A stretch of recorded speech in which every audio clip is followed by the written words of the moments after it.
আসসালামু আলাইকুম। Very good রান্নাঘর থেকে আরেকটি নতুন রেসিপি দেখার জন্য সবাইকে আমন্ত্রণ জানাচ্ছি। আজকে আমি পটলের ভর্তার রেসিপিটি শেয়ার করব। বাটাবাটি ঝামেলা ছাড়াই খুব সহজে হাতে মেখে এই ভর্তাটি করে নিতে পারবেন। ভর্তা বানানোর জন্য নিয়েছি কিছু পটল। এখন আমি পটলের খোসা ছাড়িয়ে ভালো করে কেটে ধুয়ে নেব। পটলগুলো কিন্তু কেটে ধুয়ে নিয়েছি। পটলের মাঝখানে বীজগুলো ফেলে দিয়েছি। মাঝখানের বীজগুলো খেতে আমার কাছে ভালো লাগে না। 2টা টমেটো নিয়েছি। এখন এগুলো ভেজে নেব। চুলায় কড়াই বসিয়ে নিয়েছি। সয়াবিন তেল দিয়ে গরম করে নিয়েছি। এখন পটলগুলো দিয়ে দেব। এখন সামান্য পরিমাণে লবণ দিয়ে দেব। লবণ দিয়ে পটলগুলো ভাজলে তাড়াতাড়ি সেদ্ধ হয়ে যাবে। তেলের ভিতরে আমি পটলগুলো ভেজে নেব। ভাজতে ভাজতে পটলগুলো সেদ্ধ করে নেব। এখানে কোনো প্রকার পানি কিন্তু ব্যবহার করব না। এইভাবে তেলের ভিতর ভেজে পটল ভর্তা করলে আমার কাছে খেতে বেশি ভালো লাগে। এখন ঢাকনা দিয়ে ঢেকে রাখবো। ঢেকে কিছুক্ষণ পর পর নাড়তে নাড়তে কিন্তু পটলগুলো সেদ্ধ হওয়া পর্যন্ত ভেজে নেব।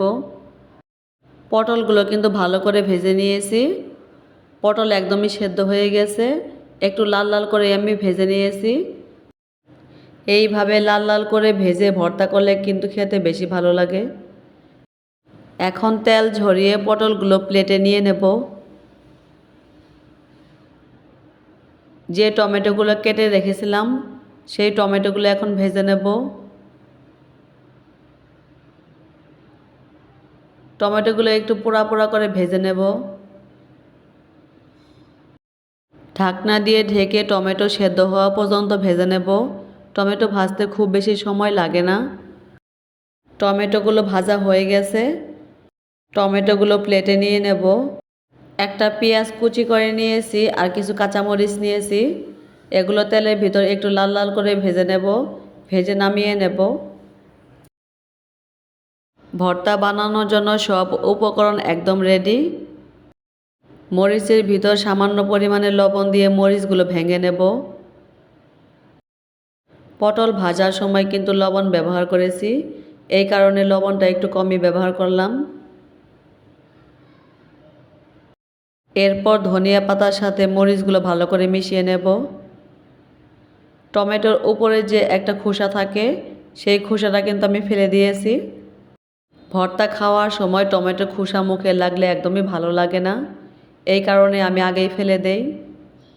এখন টমেটোগুলো ভালো করে ম্যাশ করে নেব। এরপর পটলগুলো ভালো করে ম্যাশ করে নেব। পটলগুলো ভালো করে সেদ্ধ হয়ে গেছে, এই কারণে হাত দিয়েই খুব সহজে ম্যাশ করে নেওয়া যাবে। শিলপাটার প্রয়োজন হবে না। হাতের সাহায্যে এখন সব কিছু ভালো করে মিশিয়ে নেব। ভালো করে মিশিয়ে নিয়েছি। এখন সরিষার তেল দিয়ে দেব। হাতে মাখা ভর্তার ভিতরে একটু সরিষার তেল দিলে ঘ্রাণটা অনেক ভালো আসে। সরিষার তেল ভর্তার সাথে ভালো করে মিশিয়ে নেব। ভর্তা একদম রেডি। আমি পরিবেশন করে দেখিয়ে দিচ্ছি। টমেটো আর ধনিয়া পাতা দেওয়ার কারণে ভর্তার কালারটা সুন্দর আসছে। এইভাবে ভর্তা করলে খেতেও ভালো লাগে।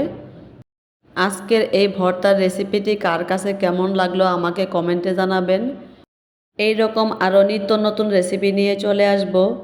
সেই পর্যন্ত সবাই ভালো থেকেন। আল্লাহ হাফেজ।